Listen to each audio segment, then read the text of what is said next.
Tere, head raamatusõbrad!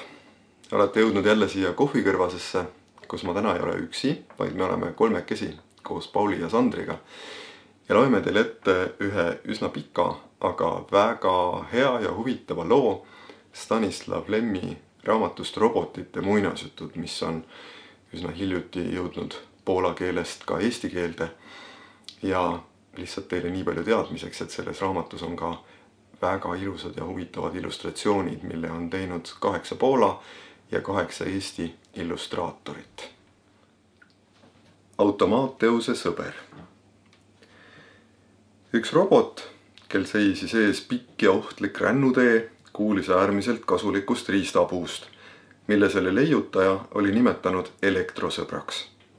Robot mõtleski, et tema hing on rõõmsam, kui saab kaaslase, olgugi see üksnes masin. Ning läks siis leiutaja juurde ja palus, et see räägiks veidi lähemalt tehissõbrast. Kohe teen sind temaga tuttavaks. Sõnas leiutaja. Nagu teada, muinasjuttudes kõik sinatavad. Isegi lohesid ei teietata, üksnes kuningate poole tuleb pöörduda teietades. Seda öeldes võttis leiutaja taskust peotäie metallkuulikesi, mis meenutasid haavleid. Mis need on? Aga kuidas on sinu nimi? Unustasin seda küsida kohe muinasjutu alguses, nagu on kombeks. Minu nimi on Automaatteus. See on minu jaoks liiga pikk. Ma kutsun sind Automikuks.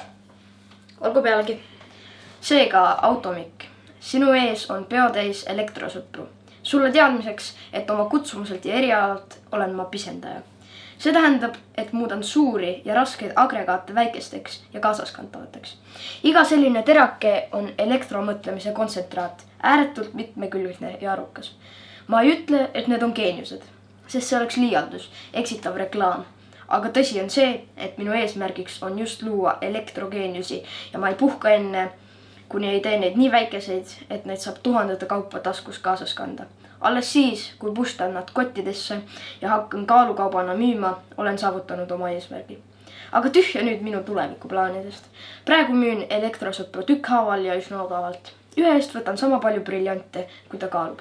Sa pead tunnistama, et see on õiglane hind. Võttes arvesse, et võid sellise elektrosõbra endale kõrva pista, kus ta sosistab sulle head nõu ja kõiksugust muud infot. Siin on tükk vatti, millega kõrv kinni toppida, et sõber välja ei kukuks, kui pead kaalutad. Kas võtad? Kui võtaksid tosina, siis võiksin hinna alandust teha. Aitäh, mulle piisab praegu ühest. Aga ma tahaksin teada, mida võin temalt veel oodata. Kas temast on abi raskel eluhetkel? Loomulikult, selleks ta ju ongi. Loomulikult ei tule oodata abi füüsilises mõttes, aga mitte selles ei ole ju asi. Südant kasutavad tähelepanekud, head ja terased nõuanded, arukad mõtisklused. Sinu jaoks soodsad suunised, meeldetuletused, hoiatused, nagu ka julgustavad sõnad, mis lisavad usku oma jõusse. Sügavad mõtted, mis lubavad hakkama saada igasuguse, ka kõige raskema olukorraga. See on vaid väike osa minu elektrosõppede repertuaarist. Nad on jäägilt tutvustavad, truud, alati valvel, sest nad ei maga kunagi. Nad on ka erakordselt vastupidavad, esteetilised. Näed ju ise, kui käepärased. Kuidas siis jääb? Kas võtad ikka ainult ühe? Jah. Ütle mulle veel palun, mis juhtub, kui keegi selle ära varastab? Kas ta tuleb minu juurde tagasi? Kas ta hukutab varga? Mida ei, seda ei. Ta hakkab teda teenima sama truult ja pühendunult, nagu enne sind teenis. Liiga ei saa ka tahta, Automik. Ta jätta sind hädas üksi, kui sina teda ei kaota. Aga sul ei ole seda ohtu, kui paned ta kõrva ja hoiad kogu aeg vatitroppi ees. Hea küll. Aga kuidas ma temaga kõnelema pean? Sa ei pea üldse valjusti rääkima, piisab tasasest sosinast. Tal on suurepärane kuulmine. Mis tema nimesse puutub, siis see on õrv. Võid teda kutsuda minu õrv, sellest piisab. Suurepärane. Nad kaalusid õrva ära. Leiutaja sai selle eest kena briljandi ja robot, rõõmsana, et tal on seltsiline, lähedane hing pikal rännakul, asus teele. Tal oli väga mõnus rännata koos õrvaga, kes äratas teda hommikul vara, kui robot seda soovis, vilistades tal pea sees tasakesi rõõmsat äratussignaali.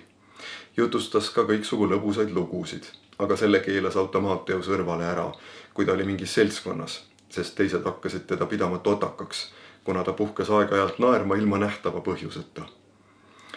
Sel kombel rändas Automaatteus esmalt mööda maismaad, kuni jõudis merekaldani, kus teda ootas imekaunis valge laev. Tal ei olnud palju kompse Ta leidis endale kiiresti koha hubases kajutis ja rahuloluga kuulas ta laevapasunat, mis kuulutas ankru hiivamist ja pika merereisi algust. Mitu päeva seilas laev uljalt keset laineid, päikese paitavate kiirte all. Öösiti kiigutas hõbedases kuupaistes unele, kuni ühel hommikul puhkes hirmus torm. Lained 3 korda kõrgemad laevamastidest langesid igast liitekohast värisevale laevale ja müra oli nii kohutav, et Automateus ei kuulnud ainsatki sõna kõigist lohutustest, mida sel raskel ajal küllap talle sosistas õrv. Järsku kostis kõrvu lukustav raksatus, soolane vesi tungis kajutisse ja kohkunud Automateuse silme all lagunes laev laiali. Ta jooksis tekile nõnda nagu parajasti oli, hüppas viimasele päästepaadile, kui tohutu suur laine langes laevale ja paiskas selle mässleva ookeani sügavustesse. Automateus ei näinud ühtki meeskonnaliiget. Ta oli päästepaadis ihuüksi, keset tormist merd ja värises, oodates hetke, kui järjekordne hiidlaine uputab hulpiva paadi koos temaga. Tuul ulus koledasti, pilved kihutasid üle mässleva mere ja ta ei suutnud ikka kuulda, mida sosistab talle õrv. Siis märkas ta järsku mingeid ebamääraseid kontuure, mille ümber oli vahukeeris. See oli tundmatu maakallas, mille ees oli lainte murd. Kriginaga jäi paat kaljude peale kinni. Automateus, läbi märg, soolasest veest läbi imbunud, läks taarudes ja viimset jõudu kokku võttes päästva sisemaa poole, peaasi, et ookeanist kaugemale saaks. Ühe kalju kõrval varises ta maapinnale ja vajus kurnatusest sügavasse unne. Teda äratas tasane vile. Õrv tuletas talle meelde oma sõbralikku seltsi. Kui tore, et sa oled olemas, Õrv. Alles nüüd ma näen, kui hea on, et sa oled minuga, et sa oled minu sees. Hüüdis Automateus virgudes sügavast unest. Ta vaatas ringi. Päike säras, merel olid veel suured lained, aga mitte enam tormised hiidlained. Pilved olid taevast kadunud, aga kahjuks oli kadunud ka laev. Torm oli öösel marutanud ennekuulmatu jõuga. See oli viinud merele ka paadi, millega Automateus oli pääsenud. Robot kargas jalule ja hakkas mööda kallast jooksma, ent juba 10 minuti pärast jõudis ta samale kohale tagasi. Ta oli asustamata saarel ja pealegi väga väikesel. Tema olukord ei olnud kiita. Mis siis sellest? Tal oli ju õrv kaasas. Kiiresti teatas ta õrvale oma troostitu olukorra ja palus nõu. Ohoo, kulla mees, ütles õrv. On vast situatsioon. Luba, et ma mõtlen selle üle sügavalt järele. Mida sa õigupoolest vajad? Kuidas mida? Kõike. Abi, pääsemist, riideid, elatusvahendeid. Siin ei ole ju midagi peale liiva ja kaljude. Tõesti või? Kas sa oled sellest täiesti kindel? Aga kas rannale ei ole paisatud kaste uppunud laevalt, täis tööriistu, huvitavaid raamatuid, rõivaid igasugusteks oludeks ja püssirohtu? Automateus jooksis ranna risti ja põigiti läbi, aga ei leidnud midagi. Isegi ühtki lauajuppi ei olnud lahti murdunud laevast, mis oli vajunud kui kivi merepõhja. Ei ole mitte midagi. See on väga imelik. Arvukas kirjandus elu kohta asustamata saarel tõendab vankumatult, et merehädaline leiab alati kusagilt lähedalt kirveid, naelu, magedat vett, õli, pühakirju, saage, tange, relvi ja palju muid kasulikke asju. Aga kui ei ole, siis ei ole. Ehk on kaljudes vähemalt mingi koobas, kust peavarju leida. Ei ole mingit koobast. Ei ole koobast, mis sa räägid? See on juba ülimalt ebatavaline. Aga kas sa oleksid nii hea ja roniksid kõige kõrgema kalju otsa, et heita sealt pilk ümbruskonnale? Kohe. Hõikas Automateus. Ronis keset saart olevale järsule kaljule ja tardus soolasambaks. Vulkaanilist saarekest ümbritses igast kandist mõõtmatu ookean. Vagural häälel teatas ta sellest õrvale, kohendades väriseva käega vatti kõrvas, et mitte mingil juhul sõpra kaotada. Milline õnn, et ta laeva huku ajal välja ei pudenenud, mõtles ta veel. Ja et ta tundis jälle väsimust, siis istus ta kaljule, oodates kärsitult sõbralikku abi. Tähelepanu, sõber, siin on siis nõuanded, mida ma kiirustan sulle jagama raskel hetkel, kuulutas lõpuks õrva kaua igatsetud hääleke. Minu tehtud arvutuste kohaselt oleme me tundmatul saarel, mis on Kaljurifi osa. Või õigemini veealuse mäeaheliku tipp, mis tasapisi tõuseb mere sügavusest ja liitub mandriga 3-4 miljoni aasta pärast. Mind ei huvita need miljonid. Ma tahan teada, mida nüüd teha. Saareke on kaugel laevateedest. Võimalus, et juhuslikult ilmub lähedusse mõni laev, on 1/400 000. Oh, püha müristus! See on kohutav! Mida sa siis soovitad mul teha? Ma kohe ütlen sulle, kui sa mind kogu aeg ei katkesta.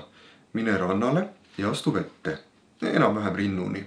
Sel kombel ei pea sa liialt kummardama, mis oleks ebamugav. Seejärel vajuta oma pea vee alla ja tõmba sisse nii palju vett, kui suudad.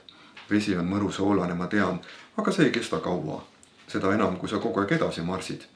Kiiresti muutud sa raskeks, aga soolane vesi, mis täidab sinu organismi, lõpetab kiiresti kõik protsessid. Ja sel kombel sured ruttu. Tänu sellele väldib pikki piinu sellel saarel nagu ka aeglast suremist. Isegi enne seda sind ähvardavat hullumist võid mõlemasse kätte võtta ka raske kivi. See ei ole ilmtingimata vajalik, aga ometigi. Hulluks oled läinud või? Ma peaksin need uputama.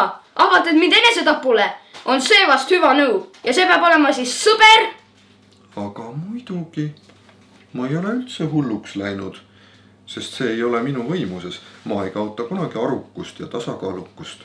Seda ebameeldivam oleks mul olla sinu kaaslaseks siis, kullamees, kui sina mõistusest ilma jääksid ja kõngeksid aeglaselt põletava päikesekiirte all.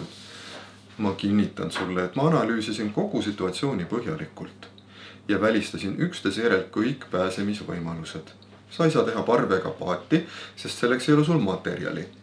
Sind ei päästa siit, nagu ma juba ütlesin, ükski laev. Saare kohalt ei lenda isegi lennukeid ja omakorda ei suuda ka sina lendavat masinat ehitada. Sa võiksid loomulikult valida aeglase surma, kiire ja kerge surma asemel, aga sinu lähima sõbrana ei soovita ma sulle nii arutut otsust. Kui sa vaid korralikult vett sisse tõmbad. Käi kuu peale oma sisse tõmmatud veega. Ja mõelda vaid, et sellise sõbra eest andsin kena lihvitud briljandi. Kas tead, kes on sinu leiutaja? Tavaline petis, varganägu, kaabakas. Sa võtad oma sõnad tagasi, kui kuulad mind lõpuni. Sa siis ei olegi mulle veel kõike öelnud. Kas sul on kavas mind lõbustada juttudega eesootavast hauatagusest elust? Suur tänu. Ei ole mingit hauatagust elu. Mul ei ole plaanis sulle valetada, sest ma ei taha seda ega ka oska. Kullamees, kuula mind tähelepanelikult. Nagu sulle teada, on maailm ääretult mitmekesine ja rikas. Seal on suurepäraseid linnu, täis melu ja kokku kuhjatud aardeid, kuninglikud paleed, hurtsikud, uhked ja sünged mäed, kohisevad metsasalud, tasased järved, palavad kõrbed ja põhja piiritud lumeväljad. Sellisena nagu sa oled, ei saa sa aga korraga kogeda enamat kui ühte kohta nendest nimetatutest ja miljonitest, mille jätsin nimetamata. Võib siis ilma mingi liialduseta öelda, et kohtade jaoks, kus sind ei ole, oled sa surnud, sest sa ei saa tunda paleede rikkust ega osale lõunamaises tantsus ega joo vastu Põhjamaa jäävikerkaare ilust. Neid ei ole sinu jaoks olemas sama täiuslikult, nagu ei ole neid sinu surma korral. Selle samaga, kui sa hästi järele mõtled ja kaalud läbi selle, mida ma sulle räägin, mõistad, et olemata kõikjal, see tähendab kõigis imelistes paikades, oled sa peaaegu mitte kusagil. Olemise kohti on miljoneid ja miljardeid, aga sina saad kogeda vaid seda üht, igavat ja monotoonselt ebameeldivat, isegi vastikut, mida kujutab endast see Kaljusaar. Vaat, kõikjal ja peaaegu mitte kusagil vahe on määratu ja see ongi sinu tavaline elu, sest alati olid vaid ühes kohas korraga. Seevastu peaaegu mitte kusagil ja mitte kusagil vahe on tõtt-öelda mikroskoopiline. Kui matemaatiliselt asjale läheneda, siis sa elad praegu hädavaevu, sest sa oled peaaegu igalt poolt puudu, justkui surnu. Seda esiteks. Teiseks, vaata seda kiviklibuga segunenud liiva, mis vigastab su õrnu jalgu. Kas sa pead seda hindamatuks? Kindlasti mitte. Ja see hiiglama hulk soolast vett, see määratu ookean, kas see on sulle vajalik? Loomulikult mitte. Ja veidi kaljusid ja liigeseid kuivatav päikeselõõsk. Kas sa vajad seda välja kannatamatut palavust? Neid elutuid kuumavaid kaljusid? Loomulikult mitte.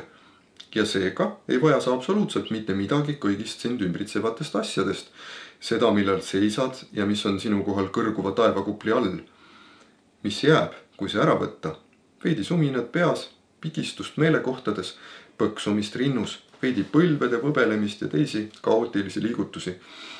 Aga kas sulle on vajalik see sumin, pitsitus, palavikuline tukslemine ja tõmblemine? Kindlasti mitte. Ja kui ka nendest loobuda, mis jääb järele, veidi mõtete tormamist, need väljendid, vandesõnade moodi, millega kostitasid mind oma sõpra, samuti sind lämmatav raev ja paaniline rahutus. Ja lõpuks küsin, kas sulle on tarvis seda vastikut hirmu ja jõuetut raevu? Loomulikult on need sulle täiesti tarbetud. Seepärast, kui võtame ka need tarbetud tunded ära, ei jää enam midagi. Üksnes null. Ja just seda nulli, igavese tasakaalu seisundit, püsiva vaikimise ja täiusliku rahu olekut soovin sulle tõelise sõbrana pakkuda. Aga ma tahan elada! Ma tahan elada! Elada! Kas kuuled? Siin ei ole asi enam selles, mida sa koged, vaid mida sa soovid. Sa tahad elada, see tähendab omada tulevikku, mis muutub olevikuks, milleni elu kaudu jõutakse. Midagi muud selles ei ole, aga elada sa ei saa, nagu me juba kindlaks tegime. Asi on ainult selles, mil kombel sa lakkad elamast, kas pikalt piineldes või kergelt, kui tõmbad ühe sõõmuga vett. Küllalt! Aitab! Ma ei taha! Käi minema! Käi minema! Mis nüüd jälle? Tühja sellest solvavast käskivast toonist, mis mulle seostub ilmselgelt sõpruse ülesütlemisega, aga väljendada end nii arutult. Kuidas sa võid mulle öelda käi minema? Kas mul on jalad, et saaksin minema kõndida? Või käedki, et võiksin nende najal ära roomata? Sa tead ju väga hästi, et mul neid ei ole. Kui tahad minust lahti saada, siis ole lahke ja võta mind välja oma kõrvast, mis, ma kinnitan sulle, ei ole üldse maailma kõige mõnusam paik. Ja viska mind kuhugi. Hästi, kohe teengi seda. Aga ilma asjata urgitses ta kõrvas. Sõber oli liiga sügavale lükatud ja mingilgi moel ei saanud Automateus teda sealt välja. Ehkki raputas pead igas suunas kui meeletu. Mulle tundub, et sellest ei ole kasu, ütles Õrv mõne aja pärast. Paistab sedamoodi, et meil ei õnnestu lahku minna, ehkki see ei ole meele järele ei sulle ega mulle. Kui nii, siis on see tõsiasi, millega tuleb leppida. Faktidel ei ole midagi isiklikku sinu vastu, aga neile jääb alati õigus.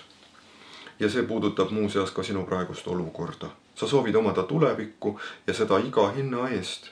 See tundub mulle ebamõistlik, aga olgu pealegi. Luba siis, et ma olin sulle jämedates joontes ette selle tulevikku.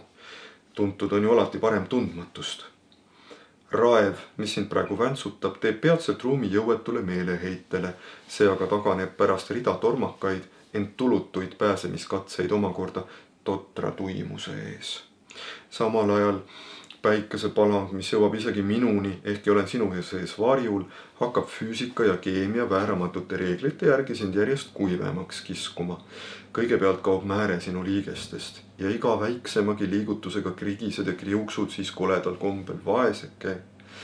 Seejärel, kui kolp on kuumusest tuline, hakkad nägema virvendavaid värvilisi rõngaid.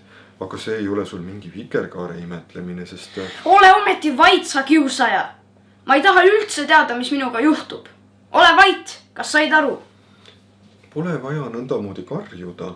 Sa tead väga hästi, et ma kuulen sinu kõige tasasematki sosinat.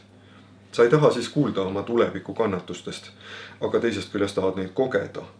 Ja kus on siin siis loogika? Hea küll, olen vait. Ma märgin üksnes, et sa toimid valesti, suunates oma raevu minu vastu, just kui mina oleksin süüdi sinu haletsusväärse seisukorras. Õnnetuse põhjustaja oli, nagu sa tead, torm. Mina aga olen sinu sõber ja osalen sind ootavates piinades kogu selles vaatusteks jagatud kannatuste ja kõngemise spektaaklis, mis põhjustab mulle juba ette ülimat ebameeldivust. Mind haarab tõepoolest jahmatus, mõeldes, mis saab, kui õli... Sa ei taha ikka vait jääda või lihtsalt ei suuda sa jälgkoletis? Karjus Automateus ja virutas endale kõrva pihta, milles oli peidus tema sõber. Kui mul oleks siin mingi oks või pulk, millega võiksin sind välja urgitseda, siis teeksin seda kohe ja lõmastaksin sind talla all. Unistad sellest, et mind hävitada. Tõepoolest, sa ei vääri ei elektrosõpra ega ka mõnda muud sulle kaasa tundvat seltsilist. Automaatteost haaras uus vihahoog ja nad tülitsesid, jagelesid ja vaidlesid nõnda, kuni möödus päeva esimene pool. Ja vaene robot, nõrkenud karjumisest, kargamisest ja rusikatega vehkimisest, istus kurnatult kivile, puhkas, tuues aeg-ajalt kuuldavale ohkeid, täis lootusetust, üksi silmi ookeani tühjusse vaadates. Paar korda pidas ta silmapiirilt paistvat pilveriba auriku suitsuks, aga need illusioonid purustas juba eos õrv, tuletades meelde tõenäosust 1/400 000, mis viis automaatteose uuesti meeleheite ja raevu krampideni, seda enam, et igal korral selgus, et õrval on õigus. Lõpuks võttis nende vahel maad pikk vaikus. Merehädaline silmitses nüüd kaljude pikaks veninud varje, mis ulatusid valgele liivarannale, kui õrv lausus. Miks sa midagi ei ütle? Kas sul on silme ees juba need rõngad, millest ma rääkisin? Automaatteus ei vaevunud isegi mitte vastama. Ahah, pidas õrv monoloogi edasi. Seega mitte üksnes rõngad, vaid kõige tõenäolisemalt ka see totter tuimus, mida ma nii täpselt oskasin ette näha. Tõepoolest kummaline, kui arutu võib olla arukas olend, eriti kui ta on nurka aetud. Panna ta asustamata saarele, kus ta peab hukkuma, tõestada, et 2 × 2 on 4, et see on paratamatu, näidata talle väljapääsu olukorrast, mida ta saaks kasutada, mõistust ja tahet appi võttes. Ja kas ta on siis tänulik? Kus sa sellega? Ta ihaldab lootust ja kui seda ei ole ega saagi olla, siis küünitab ta illusiooni järele. Ja pigem eelistab astuda hulluse sügavikku, kui vette, mis... Lõpeta juba see veest rääkimine! Ma tahtsin ainult näidata, kui irratsionaalsed on sinu motiivid. Ma ei soovita sulle enam midagi. See tähendab mitte mingeid tegusid, sest kui sa tahad surra aeglast ja vaevalist surma, siis tuleb see hästi läbi mõelda. Kui võlts ja rumal on surma kartmine. Mis oleks võrreldav olematuse täiuslikkusega? Muidugi selleni viib agoonia, mis ei ole midagi ahvatlevat, aga teisest küljest ei ole veel olnud kedagi nii nõrka, kes seda välja ei oleks kannatanud ja poleks suutnud täielikult, jäägitult ja lõpuni ära surra. See ei ole siis midagi, mis vääriks eraldi esile tõstmist, kui kuulub asjade hulka, mida suudab iga nõrguke, eesel või kaabakas. Enamgi, kui igaüks suudab sellega hakkama saada, siis on parem nautida mõtet kõike halastavast olematusest, mis algab juba surma läve taga. Kuna surnuna ei ole võimalik mõelda, sest surm ja mõtlemine välistavad teineteist, siis millal veel, kui mitte elades, tuleks hinnata kõiki neid eeliseid, privileege ja mugavusi, mida pakub meile surm. Sa mõtle vaid, ei mingeid katsumusi, muret ega hirme, ei mingeid vaimu ja keha kannatusi, ei mingeid ebameeldivaid sündmusi. Kas seda on siis vähe, kui ka kõik kurjad jõud liituksid sinu vastu, ei saa nad sind kätte? Oh, tõepoolest, võrreldamatu on surnu õnnist turvalisus. Ja kui veel lisada, et see ei ole midagi lenduvat, ajutist, mööduvat, et miski ei saa seda muuta ega rikkuda, samal ajal kui võrreldamatu imetlus. Et sa kärvaksid. Kostis automaatteuse nõrk hääl ja selle lakoonilise ütlusega kaasnes lühike, aga vänge sõimusõna. Oh, kui kahju mul ka ei oleks, aga see on võimatu. Mitte üksnes egoistlik kadedus, vaid kõige puhtam altruism kallutab mind sinu saatjaks olematuses. Ometigi ei ole see võimalik, sest minu leiutaja tegi mu hävimatuks. Arvatavasti oma leiutaja ambitsioonide tõttu. Tõepoolest, kui ma mõtlen, et ma jään tilbendama sinu meresoola kuurikuga kaetud kuivanud korjusesse, mille lagunemine kulgeb aega mööda, et ma kükitan selle sees ja räägin ise endaga, siis haarab mind kurbus. Ja kui kaua tuleb mul oodata, enne kui üks laev sellest 400 000, mis tõenäosuse järgi lõpuks selle saare otsa komistab. Mis? Sina siis ei hukkugi siin? Sina siis elad, kui mina olen? Ära loodagi! Ei iial! Ei iial! Nõirates kargas robot jalule, hakkas hüppama pead raputades, kangekaelselt kõrva urgitsedes, kõige veidramalt kareldes ja tõmmeldes, kõik ilma asjata. Selle kõige ajal õrv piiksus. Jäta järele, mis, kas oled juba hulluks läinud? Vaata ette, sa teed endale viga. Murrad kaela, see on ju mõttetu. Teine asi, kui sa võiksid ühe ropsuga, tead küll, aga nii ainult sandistad end. Ma ju ütlesin, et olen hävimatu ja asi klaar. Ilma asjata vaevad end. Isegi kui sul õnnestub mind välja raputada, ei saa sa mulle teha midagi halba. see tähendab head, tahtsin öelda, sest selle järgi, nagu sulle juba pikalt ja laialt seletasin, on surm midagi kadestusväärset. Ai, lõpeta juba, kuidas võib nõnda karelda? Automateus marutas aga millestki välja tegemata edasi ja jõudis selleni, et hakkas taguma pead vastu kivi, millel enne istus. Ja tagus seda nõnda, et silmist lõi sädemeid ja sõõrmetes oli püssirohu suitsu, kuni õrv lendas tal lõpuks kõrvast ja veeres kivide vahele. Nõrga kergendus ohkega, et see tagumine viimaks lõppes. Automateus ei märganud kohe oma ponnistuste tõhusust. Vajudes päikesest kuumadele kividele puhkas ta seal pika hetke, kuni suutmata veel käsi või jalgu liigutada, pomises. See ei ole midagi hullu. See on mööduv nõrkus, aga küll ma su välja raputan. Küll ma su kannal ära lõmastan, mu kallis sõbrake. Kas kuuled? Kas kuuled? Hei, mis see on? Ta tõuses järsku istuli, sest tundis tühjust kõrvas. Ta vaatas veidi oimetult ringi, põlvitas ja hakkas palavikuliselt õrva otsima.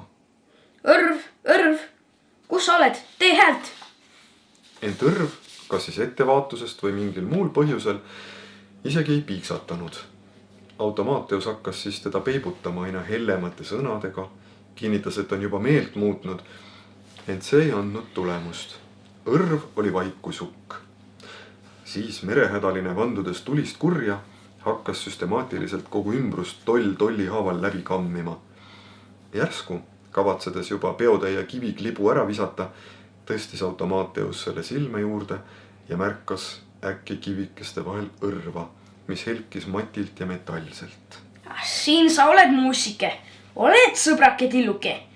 Sa oled mul käes, mu kullake, mu igavesti kestev. Noh, kohe vaatame, kuidas on lood selle sinu soliidse igikestvusega. Kohe kontrollime. Säh! Selle sõnaga kaasnes tugev kannahoop. Asetanud õrva kivile, hüppas Automateus sellele kogu oma raskusega ja igaks juhuks keerutas veel kriuksuvalt kannaga. Õrv ei teinud häält, üksnes kivi krigises terasest talla all. Automateus kummardas ja märkas, et kuulike on terve.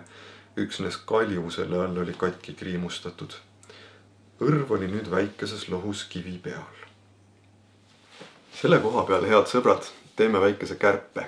Ma lihtsalt ütlen teile nii palju, et Automateus oma meeletus raevuhoos üritab nüüd mõne lehekülje vältel oma sõbrast lahti saada, aga sellest ei tule midagi välja.